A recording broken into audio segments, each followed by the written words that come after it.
जय किसान साथियों, तो हम अभी एक खेत में खड़े हैं जहाँ पे दो क्रॉप लगी हुई है और आप देख पा रहे होंगे कि ये दोनों क्रॉप है वो पट्टियों में लगी हुई है, यानी कि एक के बाद अल्टरनेट एक पट्टी है।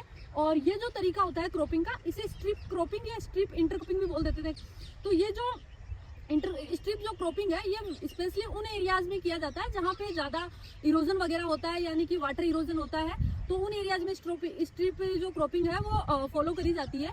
तो और वहाँ उगाने का एक तरीका है कि वहाँ जो कुछ क्रॉप्स होती है जो कि इरोजन को कुछ रेजिस्टेंट होती है, कुछ परमिट करती है, तो अल्टरनेट रोज जो हिली एरियाज होता है वहाँ पे ली जाती है। तो उन एरियाज में क्रॉपिंग इस तरीके से ली जाती है कि जैसे जो इरोजन जो परमिटिंग क्रॉप्स होती है उनकी एक रो ली जाएगी और उसके उनमें आती है जैसे मक्का है, जो भी सीरियल क्रॉप है जो कि इरोजन को परमिट करती है, जो जिनकी जो रूट होती है वो सोइल को बाइंड नहीं करती है, पहले उनकी एक रो ली जाएगी। उसके बाद में एक रो ऐसी ली जाएगी जो इरोजन जो रेजिस्टेंट क्रॉप्स है जिनमें काउपी आ गया या फिर ग्रासेस आ गई, तो उन क्रॉप्स की रोज और वो अल्टरनेट एक के बाद एक ली जाती है। लेकिन हम जिस एरिया में खड़े हैं ये बिल्कुल प्लेन एरिया है और यहाँ हमारा स्ट्रिप क्रॉपिंग लेने का उद्देश्य अलग है। यहाँ हमारा उद्देश्य यह है कि हमें एक खेत में दो क्रॉप उगानी है, यानी कि मेथी और अलसी को उगाना है। तो मेथी जो है एक लेग्यूम क्रॉप है जो कि मतलब नाइट्रोजन फिक्सेशन करती है, सोइल में नाइट्रोजन ऐड करती है, और अलसी जो है वो न्यूट्रिएंट का एब्जॉर्प्शन ज्यादा करती है। तो हम देखेंगे कि अगर अब हम इसको तीन तरीके से उगा सकते हैं। पहला ये कि हम फील्ड की दो पार्ट कर दें, एक तरफ हम मेथी उगा दें और एक तरफ हम लीन सीड लगा दें। लेकिन उसमें दिक्कत क्या है कि इसमें जो फसल का जो मैनेजमेंट है वो तो सेपरेटली हो जाएगा दोनों का, लेकिन इसमें है कि मेथी जो है नाइट्रोजन फिक्स करती है, मतलब फर्टिलिटी को बढ़ाती है, और जो अलसी है वो फर्टिलिटी मतलब न्यूट्रिएंट वगैरह को एब्जॉर्ब करेगी। तो एक तरीके से मतलब पूरे फील्ड में जो फर्टिलिटी के हैं दो वेरिएशन हो जाएंगे, एक जगह फर्टिलिटी कम हो जाएगी, एक जगह मतलब मेंटेन रहेगी। तो हमारा फील्ड जो है एक तरीके से मेंटेन, फर्टिलिटी एक ही फील्ड में मेंटेन नहीं रह पाएगी। तो इसमें यह है। दूसरा हम इंटरक्रॉपिंग में ले सकते हैं। इंटरक्रॉपिंग यानी हम डेफिनेट रो रेशियोज, यानी कि दो रो हमने लिन सीड की ले ली, एक मेथी की ले ली, या फिर और भी कोई दूसरा रो रेशियो, उसमें हम इंटरक्रॉपिंग कर सकते हैं। लेकिन उसमें क्या होगा कि ये जो क्रॉप्स है इनका मैनेजमेंट अच्छे से नहीं हो पाएगा। मान लो कि लीन सीड है जो कि उसको न्यूट्रिएंट ज्यादा चाहिए होगा, तो हम उसमें सेपरेटली नाइट्रोजन वगैरह, यूरिया वगैरह का जो स्प्लिट है वो नहीं दे पाएंगे। और इसके अलावा हम इसकी जैसे वीडिंग है सेपरेट, मान लीजिए कि कोई वीड है तो एक की हाइट ज्यादा होती है कि कम होती है, तो वीडिंग अच्छे से नहीं हो पाएगी। और इसके अलावा जो कुछ प्रैक्टिसेस होती है जो इनकी हार्वेस्टिंग वगैरह में भी दिक्कत होगी।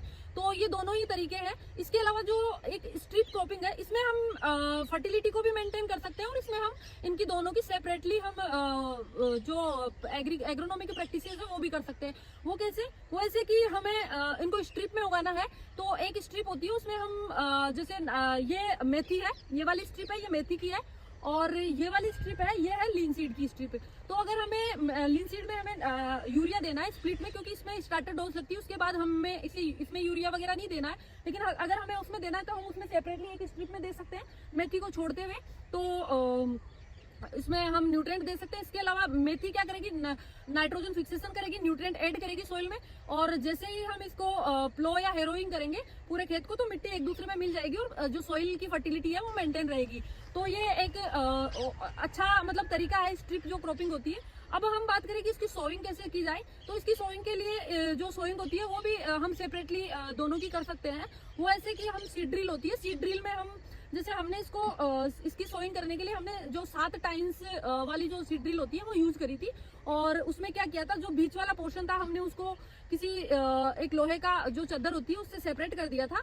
तो उसके बाद एक तरफ हमें क्या है, मेथी की ज्यादा रोज चाहिए थी, तो हमने जो 3 और 4 का 2 सेक्शन बना लिए थे। उसमें हमने जो 3 वाला सेक्शन है उसमें हमने लिन सीड डाल दी, और 4 वाला है उसमें हमने मेथी का सीड डाल दिया, और उसके बाद हमने इसकी बुआई कर दी। उसके बाद जैसे ही एक रो जाएगी उसमें 3 रो इसकी लिन सीड की जाएगी, 4 रो मेथी की जाएगी। उसके बाद में जैसे ही ट्रैक्टर घूमेगा तो जो मेथी के साथ में मेथी वाली रो आ जाएगी और आगे लिन सीड की आ जाएगी। तो जैसे ही फिर वो अल्टरनेट ऐसे ही चलता रहेगा, और इस प्रकार इसकी सोइंग होती है वो दोनों की साथ हो जाती है।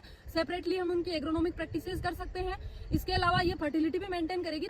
तो जो प्रॉब्लम थी कि हम अगर दोनों फसलों को खेत को 2 भागों में डिवाइड करके सोइंग करते हैं तो फर्टिलिटी एक तरफ कमजोर हो जाएगी, एक तरफ ज्यादा रहेगी, और दूसरी इंटरक्रॉपिंग करते हैं तो एग्रोनॉमिक जो प्रैक्टिसेस है वो नहीं हो पाएगी। तो उन दोनों ही प्रॉब्लम का ये सॉल्यूशन है स्ट्रिप इंटरक्रॉपिंग। और आप देख पा रहे होंगे कि खेत में जो क्रॉप है उसका विगर भी काफी अच्छा है। तो ये बहुत ही बेनिफिशियल है जो स्ट्रिप इंटरक्रॉपिंग है।